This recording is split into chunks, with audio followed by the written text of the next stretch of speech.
The Christmas season is easily my favorite time of the year. Besides the music, weather, fits, and food, the thing about this season that I love the most are the Christmas movies and specials. I'm talking about the classics, the underrated gems.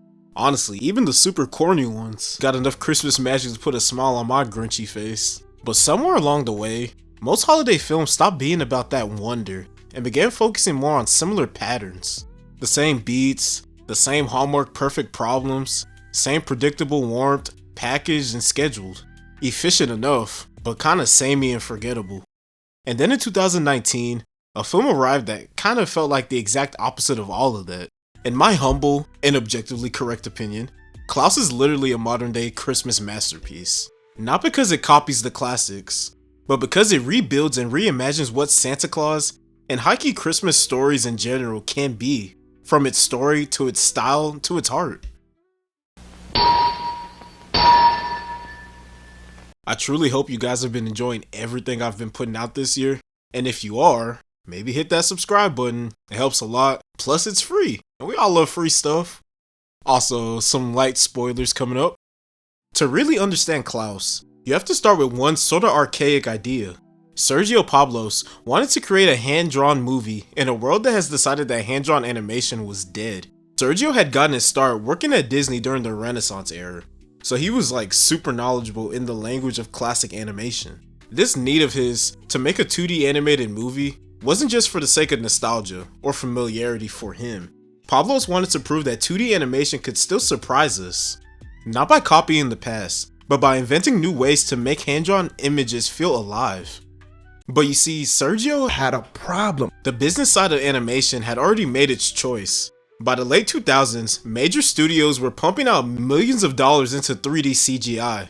The industry pipeline, training, and even distribution had all reorganized around that technology. And with it, a lot of the older 2D talent and the workflows that had kinda started just started to thin out. Sergio needed a place and a partner brave enough to fund a risky traditional film at a time when everyone else was betting on the third dimension, which inevitably brought him to Netflix. And the rest is kinda history. When it comes to retellings of the origins of Santa and Christmas, Klaus does something incredibly unique. It doesn't really center its story on Santa. Instead of beginning with a magical old man and a sled in the sky, it starts with the exact opposite. A spoiled, privileged brat who wants absolutely nothing to do with anything we associate with the Christmas season. Jesper is the son of a postmaster general. He's also like incredibly lazy, entitled, and totally convinced that the entire world should bend around him. So naturally, his father sends him somewhere in the world that would instead bend him until he breaks. He's exiled to a cold, bitter, isolated little island at the literal edge of the map, Smeersenberg, stuck there until he delivers 6,000 letters, which is almost an impossible task because the people there don't really send letters. They barely even speak to each other. Smeersenberg is locked in a generational feud so absurd and violent that even the children treat it like it's life or death. Jesper isn't stepping into some magically filled world, he's stepping into a broken one. No goodwill, no warmth, no Christmas spirit, just resentment, suspicion, and a town that's forgotten what kindness even looks like. But then Jesper meets him, Klaus, a massive, quiet, and almost mythic figure who lives alone in a cabin in the woods. Surrounded by hand-carved toys and a lifetime of unspoken grief, their meeting isn't grand or magical. It's actually pretty awkward. That's kind of the genius of this film. It doesn't immediately give you that nice and cozy Santa Claus that you just look at and know everything's gonna be alright. It lets you watch two people, one incredibly selfish and one grieving, slowly build that legend and that magic piece by piece together. The first toy delivery isn't framed as a miracle. It's a business opportunity for Jesper. But that single choice, as selfish as it is, plants a seed. One act sparks another. A toy becomes a smile becomes a rumor becomes hope, and suddenly this dead, frozen town begins to thaw. As the kids in town start to get more involved, small acts of kindness ripple outwards. And that Santa mythology begins to form in the background. The letters, the lists, the sleighs, the helpers, the flying reindeer. However, instead of presenting them as magical facts, the film treats each one as a natural consequence of people genuinely just trying to help each other. As more toys are delivered, something strange begins to happen in Smeersenberg. That feud that defined the town's past kind of begins to fade away altogether. Children from both sides start to get along with each other, and their parents soon follow suit. It's never presented as some Christmas miracle. It's just one good act sparking another. But even with all of that, the most noticeable shift in the film comes from the character of Jesper. The more Jesper participates and grows closer to Klaus and the school teacher Alva, the more he changes. And the movie doesn't rush this either. His growth isn't a big epiphany or something. It's slow and earned. So much that he kind of forgets the entire reason for him even being there. But if you're telling a story about change, then you need some resistance. And that resistance comes in the form of the two feuding families, the Ellingbows and the Crumbs.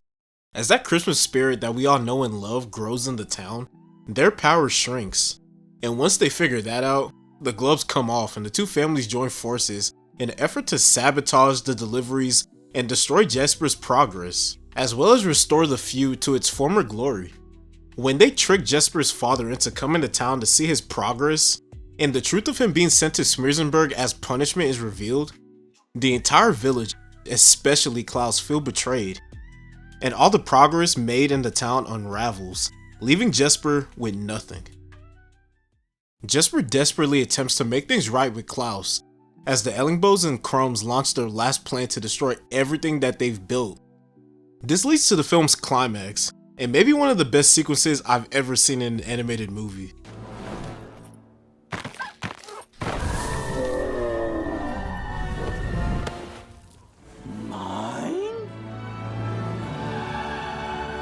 After the dust from that conflict finally settles, Smearsenburg is left forever changed.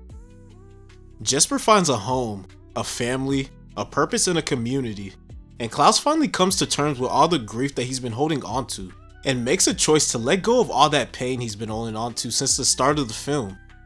And that legend that they accidentally created becomes something bigger than either of them could have imagined at the time.